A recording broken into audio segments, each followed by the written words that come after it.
and this is called Laurie, the Life Assistant app. I've been dreaming of the Tiananmen Mountains in India. Monks have invited me to hike with them to a temple hidden high in Tiananmen's peaks. It had been a warm summery morning. Sunlight broke through the trees and the thick tree leaves. It was the light that woke me up.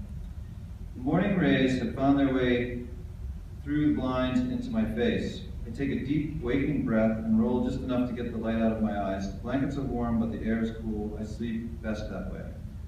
Laurie, I say. Good morning, Patrick, she replies. It wasn't really a she, and I knew it. I came across an especially comforting feminine voice or option while inputting the settings of my new Life Assistant app, and I always loved the name, so I put the two together, and Laurie, my personal assistant, was born.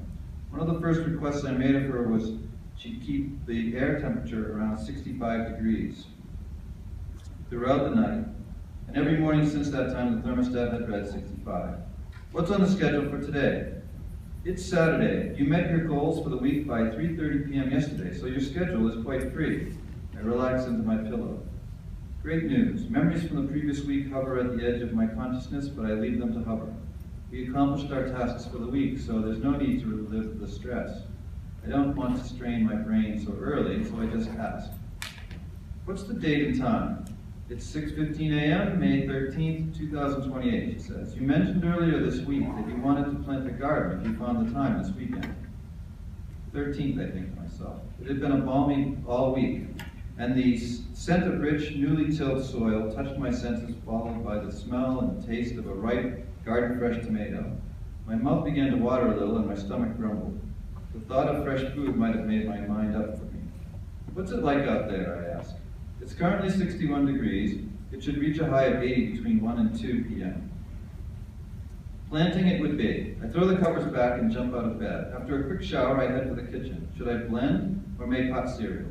Hot cereal with multigrain toast for sure. I need the energy for tilling and planting. I glance out the window of the garden and back while drawing a cup of water. Patches of green are scattered across the ground where spring's new growth contrasts the dark soil and tall brown stalks left from last year's harvest. The earth seems to beckon as if it wants to be worked and fashioned into the straight rows of thriving vegetation. I pour the water into the pot and place it on the stove. Bring that to a boil, would you, Laurie? Yes, of course. I'll let you know when it's ready, she says. Thanks. You're welcome. I love the new smart oven stove combo. I open the fridge to get milk. A little chill climbs my back as cool air spills over my feet. There was just enough milk for hot cereal. Laurie, put my milk on my shopping list, would you, and place an order. I dismissed the thought of delivery because I want to get out and see a few smiling faces. So much of my work is on the computer. Sometimes I just want to be with people. Better to do it while I'm still clean. Would you like me to order everything on your shopping list? She asks. Yes, please, I answer. May as well do it this morning, I think to myself. I have the time. I noticed you were low on sesame oil and vinegar. Would you like me to add them to your list? I noticed they were low last night when I made a salad for dinner, but I forgot to tell Laurie to put them on my grocery list. Together, smart appliances and Life Assist, they seem so human. Yes, thank you. What time would you like me to tell them to expect you, she asks. You tell me, taking into account our altitude, the BTUs of the burner, the time it will take my water to boil, the average time it takes me to eat breakfast, and the drive to the store. How long before I get there? It will take you approximately 43 minutes. Wow, she's fast.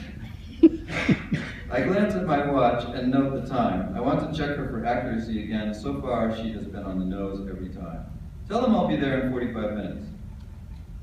Breakfast was satisfying. I grab my phone and head for the garage. I think I'll drive today, Laurie. I love to drive the Land Cruiser. You're aware that the human error is responsible for more than 95% of motor vehicle crashes, she warns. Yes, of course, I'm aware. How annoying. She isn't perfect. Every app has eccentricities, I guess. Will you warm the seat and open the garage door for me? It's done. The air in the garage is cool, but the seat is warm. I clip my phone into the port of the dash, and the engine comes to life. The car backs itself out while I read a couple messages. I look up as we leave the driveway and say, hand it over. I feel the resistance coming to the steering wheel. I wave to my neighbor Jim as I drive by. He's always outside working on some project or another. And the sun is shining and the leaves are growing. Laurie, I feel like hearing some oldies. Play my 2012 playlist at 55 decibels.